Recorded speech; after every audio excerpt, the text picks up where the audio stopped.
As we know that sensor and the actuator are the following internal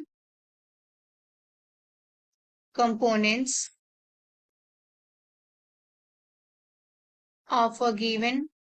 embedded system.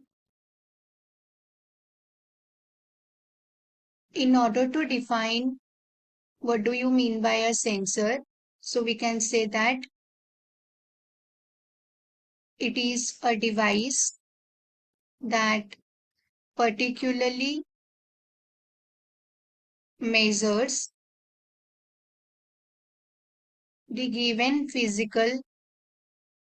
quantity from